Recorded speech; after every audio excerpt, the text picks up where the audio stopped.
بسم الله الرحمن الرحيم. السلام عليكم ورحمة الله وبركاته. اللهم صل وسلم وبارك على سيدنا محمد وعلى آل سيدنا محمد. اذكروا الله ألا بذكر الله تطمئن القلوب. ازيكم حبايبي، عاملين ايه؟ يا صباح الفل عليكم على حسب التوقيت اللي انتوا بتشوفوا في الفيديو. دي قناتي، لو اول مرة بتشوفوا القناة عندي اتمنى طبعا نشترك، واتمنى كمان حطولي اللايك يا قلب اختك على الفيديو عشان اول ما انزل فيديو يبدأ يوصل لحضراتكم ان احنا نزلنا فيديو.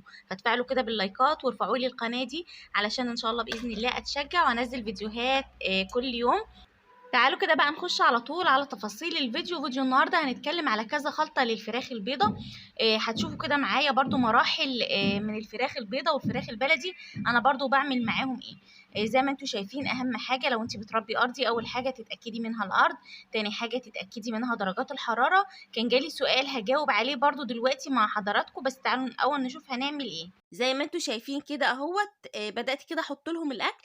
هقول لكم طبعا انا حطيت ايه ليهم في الاكل، وهقول لكم ان شاء الله النهارده هعمل ليهم ايه في الميه وليه عملت كده. امبارح احنا حطينا النشا ليهم على الايه، على الاكل، بحيث ان ايه يبدا يعمل عمليه ربط شويه. طيب ممكن تكرريها النشا دي، ممكن تكرريها يومين ثلاثه مفيش مشكله. تمام، بس اول ما تلاقي ان موضوع ان السبله بتاعتهم بدات تتحسن، وقفي على طول الايه، النشا، وقفيها على طول. فانت ممكن تعمليها مرتين، وممكن برضو النشا دي تعمليها في ميه وتعصري عليها ليمون ويبدأ الطائر يشرب منها، برضو ما فيش مشكلة. وحاجة كمان في النشا، ممكن ان انت تعمليها في الشاي وتبداي تحطي معلقة نشا وتبداي تقدمي يشربوا منها، برضو ما فيش مشكلة. بس انا حبيت اعملها على الاكل بحيث ان الايه، ان الفرخ هياكل. طيب مكون ايه النهارده اللي انا حطيته؟ حطيت معلقة سمسم مع معلقة سكر ليهم كده ايه في الاكل. السمسم حلو جدا جدا، فواتح شهية ممتاز معاكي. السكر فيه كيلو كويس بيخلي الفرخ معاكي يقوم يشرب ويقوم ياكل وايه ويبقى نشيط كده. فمعلقة السكر دي حلوة جدا جدا للفراخ البيضة مع معلقة السمسم.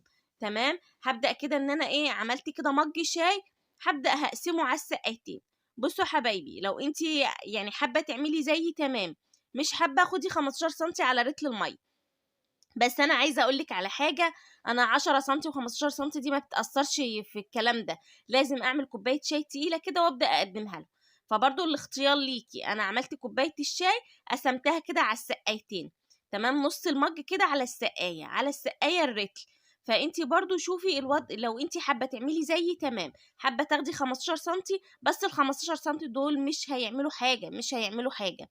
فانما شويه الشاي التقيله دي الفرخ هيشرب. حاجه كمان حطيتها عليه، حطيت معلقه بن صغيره. يبقى انا النهارده عملت ايه؟ عملت الشاي بالبن بعصره الليمونه ديت للايه، للكتاكيت. وطبعا ايه، سبته لما برد خالص وبدات ان انا ايه اقدمه زي ما انتم شايفين. البن حلو جدا جدا برضو في موضوع ان الفرخ لو فيه اسهالات بيمنع الكلام ده. فبرضو البن حلو، عايزك برضو تشتغلي ايه بالبن مع الشاي. الليمون مطهر معوي ممتاز. خلطة الشاي دي لو حابة تعمليها 3 أيام ورا بعض ما فيهاش مشكلة، زي على حسب الوضع اللي عندك ايه وعلى حسب ما انت عايزة ايه. فما فيش مشكلة خالص من ايه، من خلطة الشاي. لو ما فيش اسهالات شديدة حطي معلقة عسل اسمر على الكلام ده، على خلطة الشاي. بس انا برضو ما حبيتش اعمل عسل ولا اعمل اي حاجة، بحيث ان انا عايزة اظبط المعوي عند الفراخ. تمام. فحلقة النهاردة حلوة جدا جدا بقى للناس اللي بتشتكي ان الاسهال مش بيروح، ان الفرخ مش بياكل. زي ما انتوا شايفين برضو يا حبايبي، انا مش بجوع ومش بشبع، فبالتالي الفرخ بياكل على طول والحويصلة عنده بتتملى. فانا عايزاكي برضو تعملي كده برضو للكتاكيت عندك. لاحظت ايه على الكتاكيت دي؟ برضو لاحظت ان في الابيض عندي فيه كبير وفيه صغير وفيه ريش اكتر من التاني، هوريكم دلوقتي. طيب ده بيجي بقى نتيجة ايه؟ ده بيبقى مشكلة في الكتكوت ذات نفسه اهو. بصوا بوريكم اهو، يعني عندي كتكوت بصوا شايفين عامل ازاي، هو ريش كتير عن اللي ايه، عن التاني. فهو بيبقى مش صرادة بس، بيبقى فرزة تانية. تمام، بيبقى فرزة تانية. شايفين الحويصلة مليانة ازاي وكل على طول ازاي؟ بوريكم كده ان هو بدأ يريش. النهاردة طبعا العمر التاسع ليهم، احنا كنا وزنين امبارح، كانوا مقفلين الاسبوع ووزنا على الميزانة. فالنهاردة كده أول يوم ليهم في التاسع.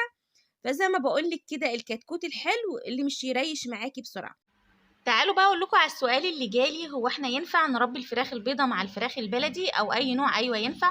طب ينفع نغير العلف ليهم في نفس العمر؟ لا ما ينفعش. بصوا حبايبي، زي ما انتم شايفين كده، انا كنت حاطه الفراخ البيضة مع الفراخ البلدي، كان عمر 9 ايام كده. فما ينفعش، انتوا شايفين الحجم بنفسكم، يعني ما ينفعش ان انا اجي اغير فجأة كده العلف ليهم واخلي ان هم ادخلهم في المرحلة التانية على طول، مش هيعرفوا ياكلوه. الفرخ البلدي بتغيري عند عمر 25 يوم او شهر، يعني دي برضو من تجربتي في الفراخ البلدي، ساعات كنت اغير العلف على عمر شهر على حسب برضو شكل الفرخ ايه، لان برضو في انواع كتيره من الفراخ البلدي، في اللي هو الفيومي، في البلدي المشعر، في البلد الصافي. فطبعا كل فرخ بيختلف عن التاني، فممكن في فرخ ان انا اغير العلف بدري شويه، وفي فرخ ان انا استنى شويه ان انا اغير العلف. تمام. طيب اعمل ايه في المرحله دي؟ اعزل الفراخ البلدي عن الفراخ البيضاء. طيب هو انا ينفع اكمل دوره الفراخ البيضاء مع الفراخ البلدي؟ ما ينفعش خالص. احنا جربنا وعملت التجربه دي.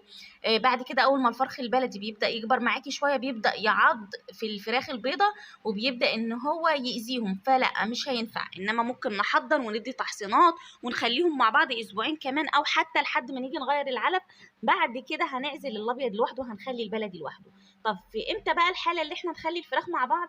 لو فراخ بيضه وفراخ ساسو مفيش مشكله خالص، انا اذبح الابيض واخلي الايه واخلي الساسو، يعني افضل طول دوره الفراخ البيضه مع الفراخ الساسو لحد ما اذبح الفراخ البيضه، ما فيهاش اي مشكله خالص حبايبي. تمام. فخدي بالك من النقطه دي. حاجه كمان، الوسعه شويه بتفرق مع الفرخ. ما ينفعش ان انا برضو طول الوقت ان انا ابقى مصغره المكان، وان انا كمان مش مظبطه درجات الحراره، هيبدا يظهر عندي على طول صراده، اسهالات، مشاكل، كل الكلام ده. خلطة الشاي اللي احنا عملناها، عايزه اقول لك على حاجه. لو انت مش عندك مشكله في المكان، يعني مفيش اسهالات مفيش مشكله، وحابه تعملي شاي، انا كنت قبل كده عامله فيديو ان الشاي مش للاسهال بس، الشاي من اقوى فواتح الشهيه، الشاي بيزود معاكي الوزن. ان شاء الله باذن الله ممكن اعيد لكم تاني فوائد الشاي للفراخ البيضاء. تمام.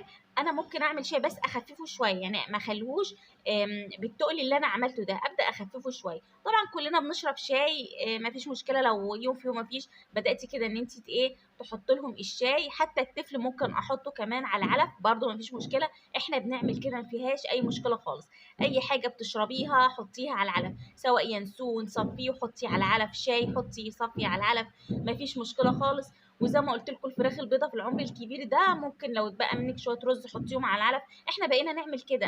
انا عايزه اقول لكم انا زمان ما كنتش بعمل كده، دلوقتي في ظل الدنيا غلت والعلف غلا والكلام ده، بقيت اعمل كده. اي بواقي شويه رز بس خلاص، يعني قدامي مثلا اسبوع 8 ايام، فببدا عادي خالص ان انا ابدا احط الرز على الايه على شويه العلف، وبيبدا ياكل وبيكون زي الفل. بيخسس معايا؟ لا ما بيخسسش معايا خالص، بالعكس انت بتغيري كمان طعم الفرخ، بيبقى مختلف، حاجه نظيفه، حاجه انت مربياها بايدك. وزي ما انتوا شفتوا كده برضو معايا الفراخ البلدي بهتم بيها، بظبط المكان، الميه لازم تكون نظيفه، بقدم ليهم كده وجبة برضو علف أساسية معايا مع شوية عيش كده، وممكن أضيف شوية دشيشة أو محطش مفيش مشكلة. تمام. الفرخ البلدي هعمل لكم فيديو بالتفصيل عنه بقى، لأن هو مش محتاج الأكل ال 24 ساعة، بقدم وجبتين بس، وجبة الصبح ووجبة كده إيه بعد العصر. برضو الفراخ البيضاء الكبيرة اللي عندي، ببدأ إن أنا عندي قشر الرمان حلو جدا، ابدأي اغسليه ونشفيه وابدأي اصحنيه، اما تشتريه جاهز كده زي ما انا شارياه ما بستغناش عنه، سواء بقى للفراخ البيضاء سواء للفراخ البلدي، حتى للحمام لاي طيور عندك ببدا استخدمه، حلو جدا برضو للاسهالات، فوائده كتيره جدا. ممكن اعمل قشر رمان مع الشاي يبدا يشرب برضو مفيش اي مشكله خالص، حاجات طبيعيه كده من بيتنا بنبدا نقدمها للفراخ عندنا. ده كان فيديو النهارده، اتمنى فيديو النهارده يكون عجب حضراتكم. لو عجبكم الفيديو حبايبي حطوا لي لايك على الفيديو وادعموا القناه، عشان زي ما قلت لكم ان شاء الله نبدا ننزل فيديوهات على طول. اشوفكم ان شاء الله في فيديو جديد، مع السلامه.